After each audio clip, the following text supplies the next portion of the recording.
My name is Rachel Parker. I work as a pediatric nurse at Advent Health Hospital in the suburbs of Orlando, Florida. I've been working at this hospital ever since I graduated from nursing school, going on 15 years now. Good morning, Nurse Rachel. When I enter the patients' rooms during my morning rounds, the children always greet me with bright smiles. Some wave their tiny hands when they spot my light brown hair. Being called Angel Nurse by the children helps ease my fatigue after the night shift. I work on a shift schedule. While alternating between day and night shifts can be challenging, after 15 years, my body has gotten used to it. Besides, I truly believe this is my calling. Seeing the children's smiles confirms that for me. Rachel, could you help train the new staff member again today? Such requests from the head nurse have become part of my daily routine. As an experienced nurse, training newcomers is an important part of my role. Watching their anxious expressions transform into confidence is one of the great joys of this job. After work, I head home to the Winter Park district in suburban Orlando. My house is a 2-story single-family home surrounded by white picket fences in a quiet residential area. The 3 bedrooms might be a bit too spacious, but the time I spend in this house is my sanctuary. The rose garden in my yard holds a special place in my heart.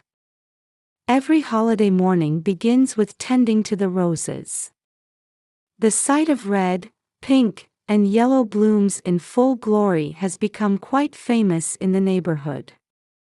Sitting in the white rocking chair on my porch and enjoying the fragrance of the flowers is my moment of pure bliss.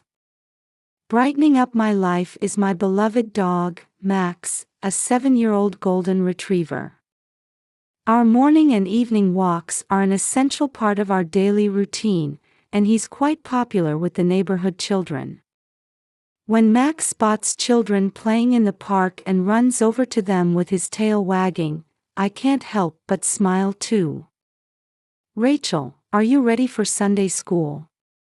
Another important part of my life is serving at St. Michael's Church during holidays. As a Sunday school teacher, I have the role of sharing Bible teachings with children.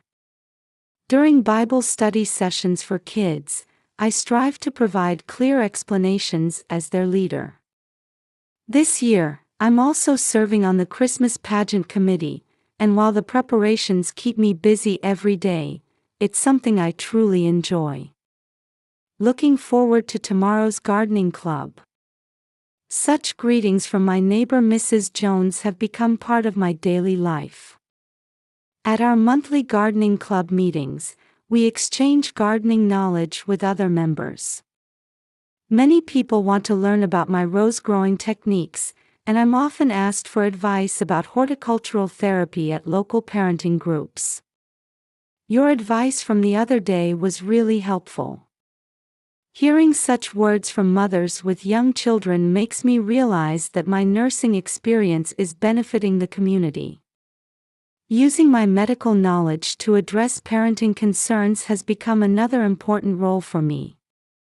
At the hospital, I'm known as a reliable senior nurse, and in the community as a dependable advisor. My days are filled with genuine fulfillment. The gratitude from patients and their families, trust from colleagues, and warm interactions with community members all enrich my life. After walking Max, it's my habit to sit in the porch rocking chair and watch the peaceful sunset. The roses swaying in the breeze, neighborhood children waving from beyond the fence, Max sleeping on my lap. I believe this tranquil daily life would continue forever. But that morning was different. I couldn't have imagined that my usual route home would dramatically change my life. January 7, 2025, 8 a.m. It seemed like any other winter morning.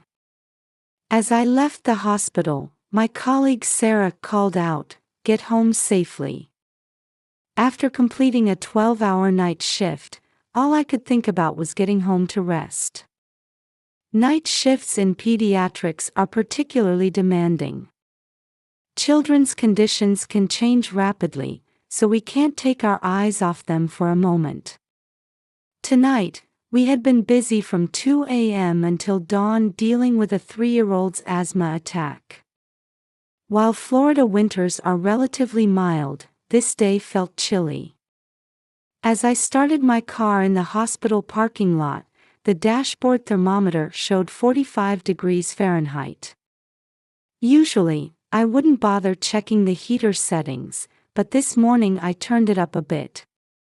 My body, which had been moving around the hospital for hours, was suddenly feeling the cold.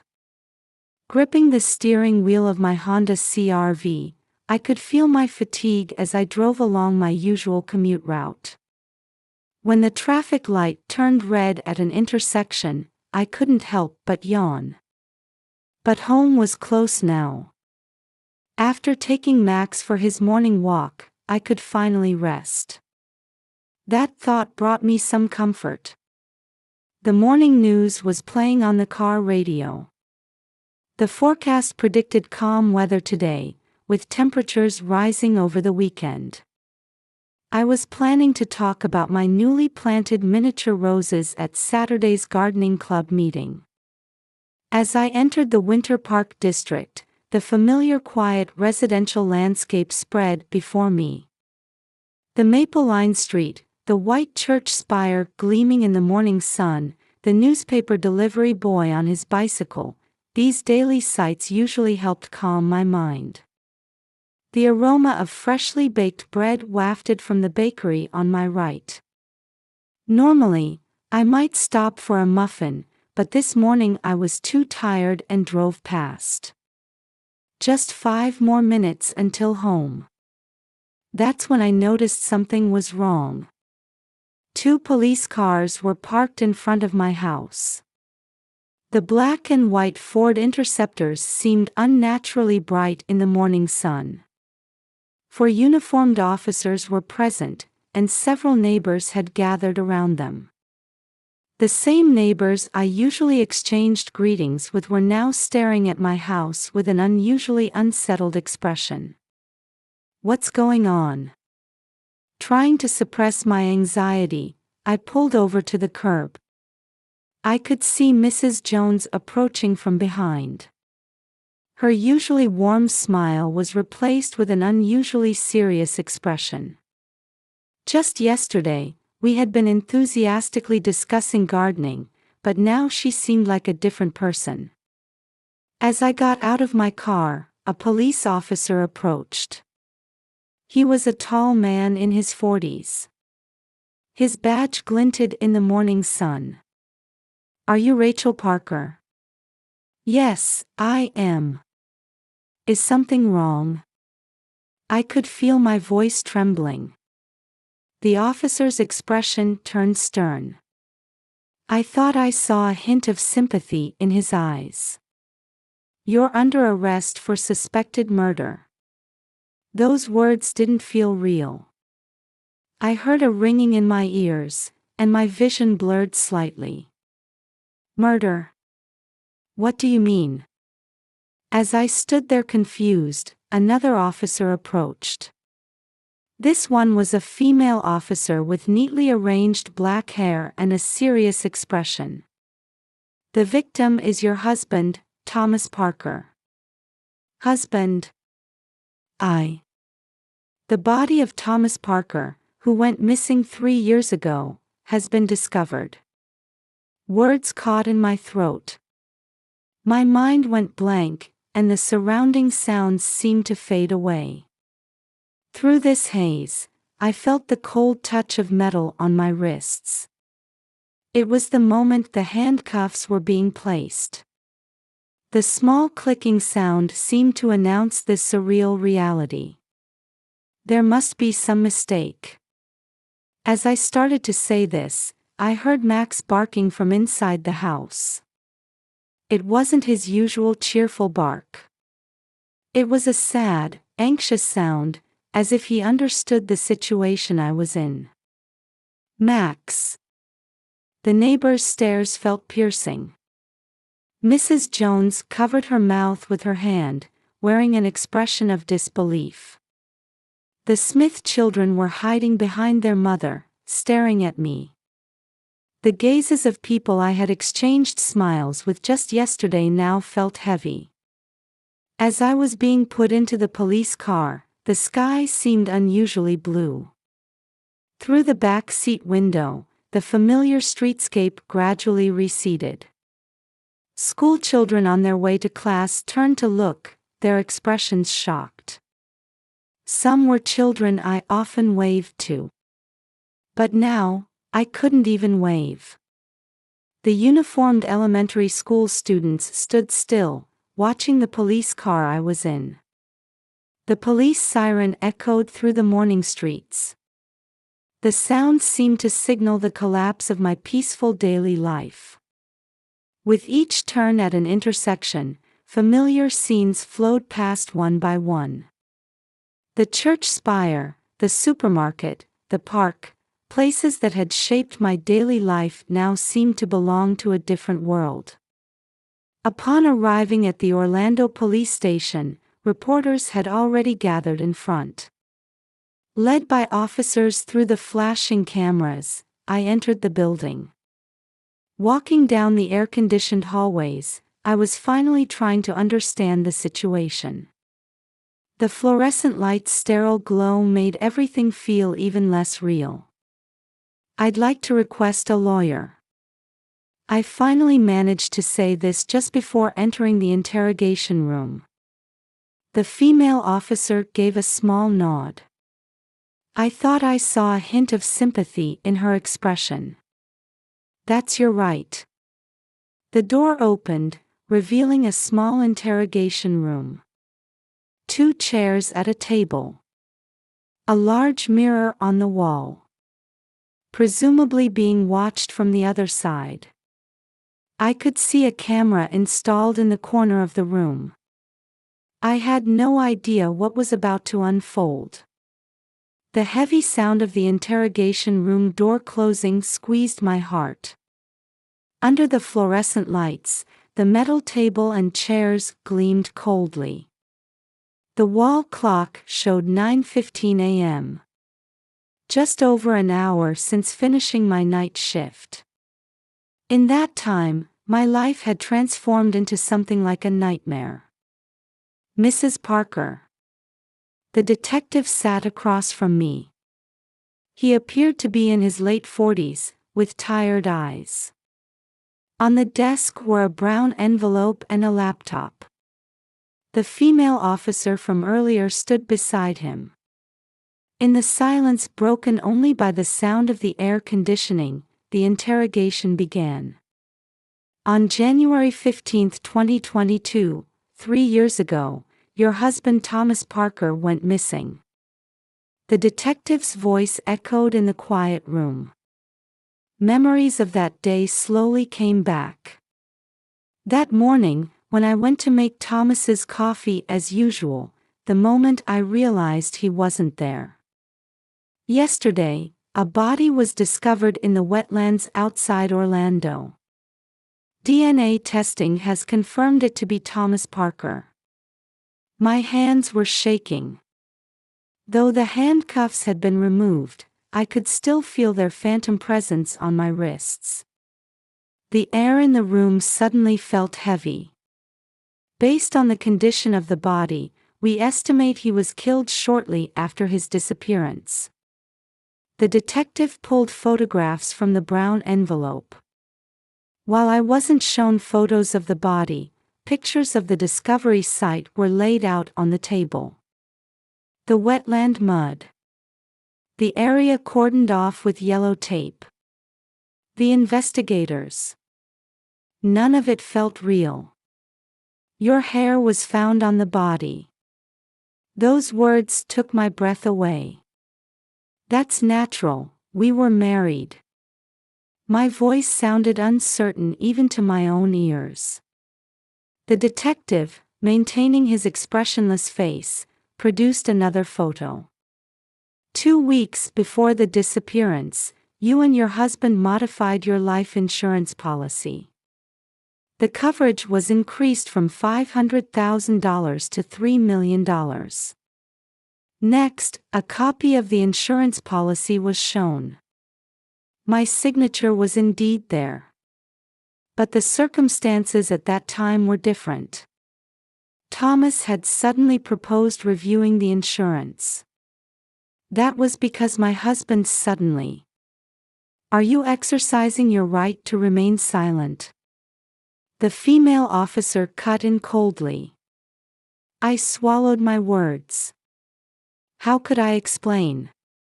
That day, Thomas had seemed strangely anxious. He brought the insurance documents, insisting I sign them immediately. 3 days before the disappearance, you withdrew $100,000 from your bank account. An ATM security camera image appeared. It clearly showed me. But there was an explanation for this too. Thomas had suddenly said he needed cash. That was because my husband told me. The words wouldn't come. My memories were becoming hazy.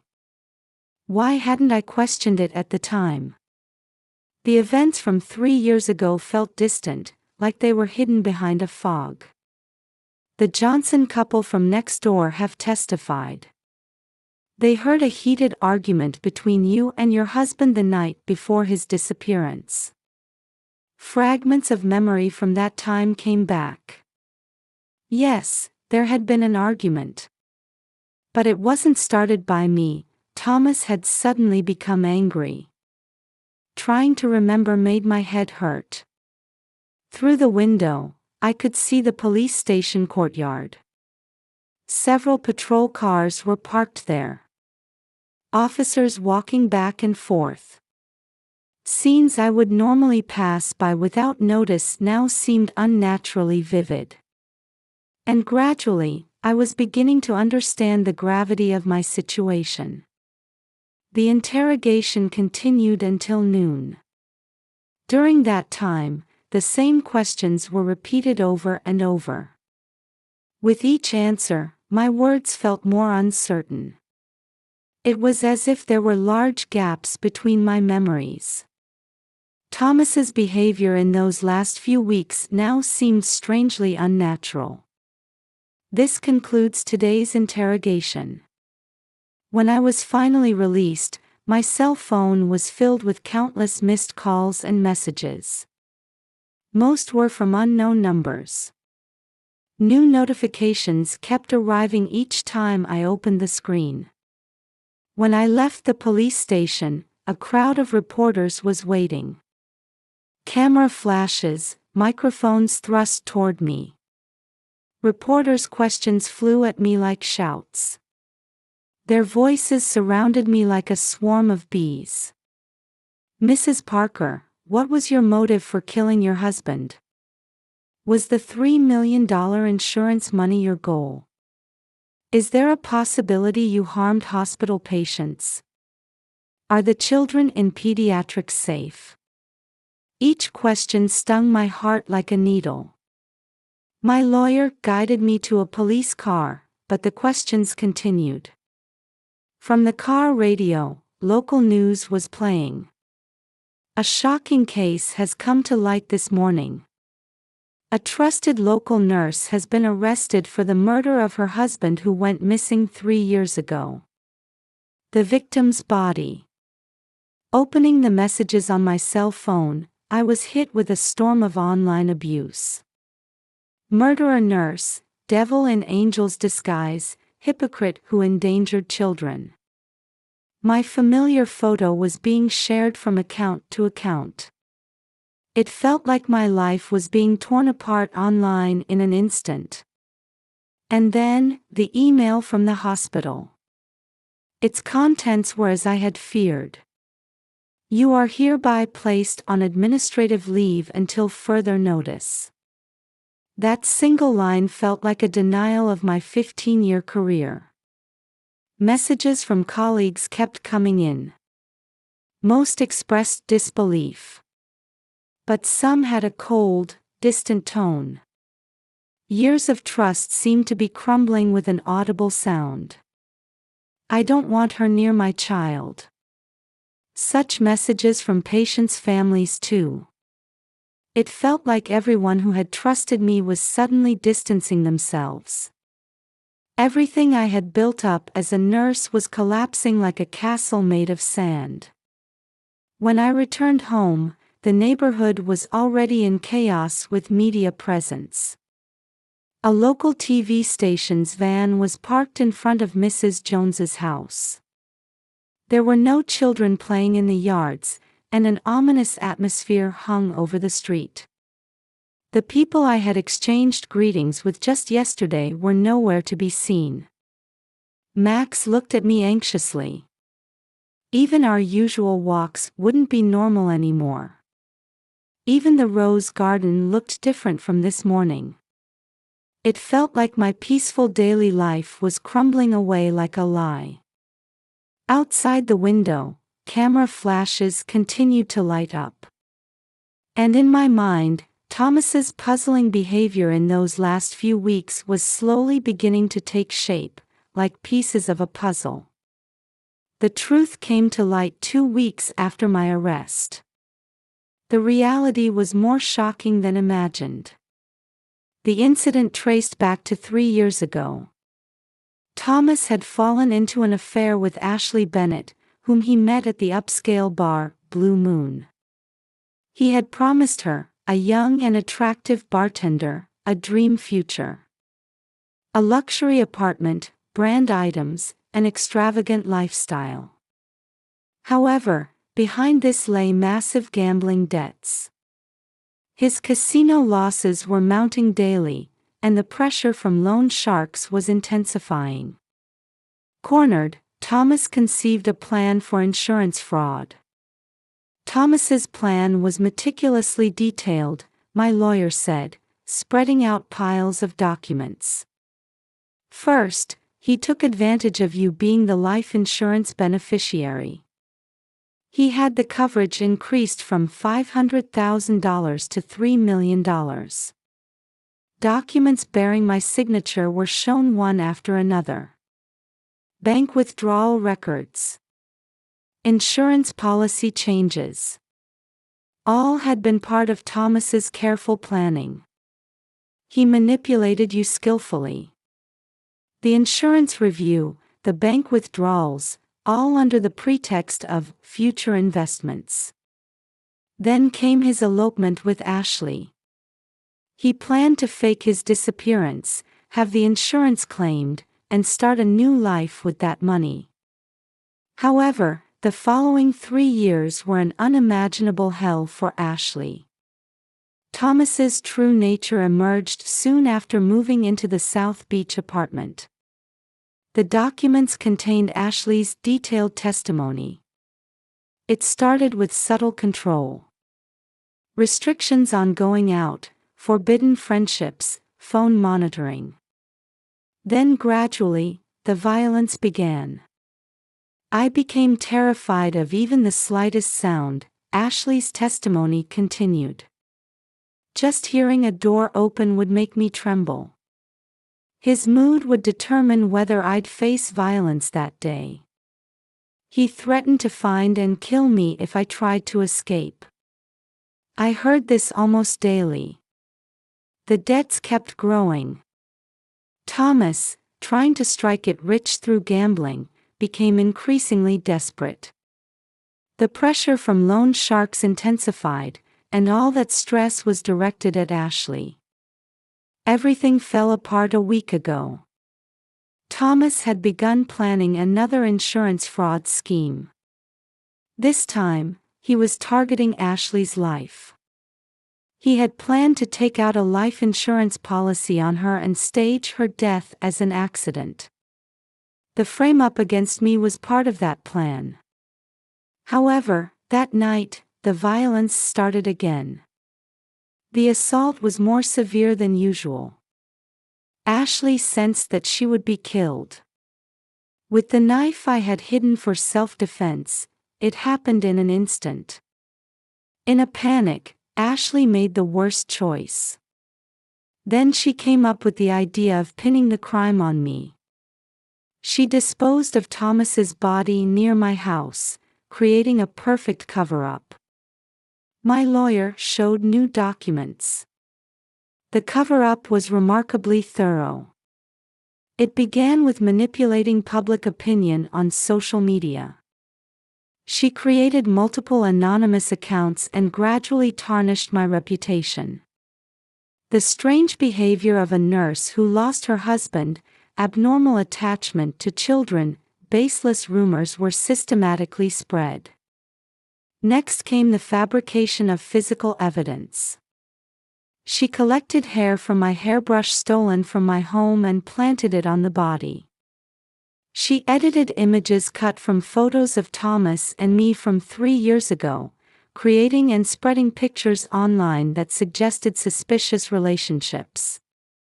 She tried to create the perfect scapegoat. A reputable nurse. The wife of a missing husband. The insurance beneficiary. For Ashley, you were the ideal person to frame. However, this seemingly perfect plan had critical flaws. First, the wounds on the body were too fresh. Forensic analysis determined the time of death was just a week ago. Then there were contradictions in Ashley's testimony. Security cameras clearly showed Thomas and Ashley together on the day of the incident. Loan sharks provided testimony about recent transactions. And most decisively, the DNA testing of the body. Skin fragments from Ashley were found in scratch marks from the struggle. All evidence pointed to the truth. Mrs. Parker, your innocence has been proven. At those words, tears I had held back for so long finally flowed. The next day's newspapers carried bold headlines. Murderer nurse wrongly accused, real killer arrested. Tragedy born from 3 years of captivity. From insurance fraud to twisted frame-up. Ashley Bennett turned herself in and confessed to everything. She faces trial, but the possibility of self-defense due to domestic violence is being considered. 1 month later, on the day I was cleared to return to the hospital, the children in pediatrics welcomed me back. Welcome back, angel nurse. Holding a bouquet of roses, I responded, I'm home. Outside the window, Max was waiting, wagging his tail. The sunset sky seemed to herald the beginning of a new life. Truth can sometimes be cruel. But I believe that having the courage to accept and overcome it opens new paths. A year has passed since then. This morning too, I head out for our daily walk with Max. The dew-covered lawn gleams in the morning sun. The church bells ring 7 o'clock, echoing peacefully through the air. Good morning, Rachel. Mrs. Jones waves while watering her garden flowers. Her roses are blooming beautifully again this year. Throughout this past year, her gardening advice has helped me countless times. After the incident, my roses had withered completely. But with the help of my neighbors, I was able to plant new seedlings. Now white and pink roses bloom more beautifully than ever before. Rachel. As usual, children surround Max at the park. After the incident, I was afraid to interact with children for a while. But their innocent smiles helped heal my heart. Work at the hospital has also returned to normal. The children in pediatrics still call me Angel Nurse. With new junior staff members joining, I'm experiencing the joy of mentoring again. I continue teaching Sunday school as well. Sharing courage and hope through Bible teachings to overcome difficulties, these words now carry special weight. Ashley's trial has already concluded. She received a suspended sentence after self-defense was recognized. I hear she now works with an organization supporting domestic violence victims. I occasionally receive letters from her. I am truly sorry for trying to frame you for the crime. That's what her first letter said. I wrote back. You were a victim too. Let's both look forward and live our lives. Life sometimes presents us with unexpected trials. But I believe we become stronger by overcoming these challenges. Sitting in the white rocking chair on the porch, drinking my morning coffee, I look up at the sky. Max sleeps contentedly at my feet. The fragrance of roses drifts on the morning breeze. A new day is about to begin.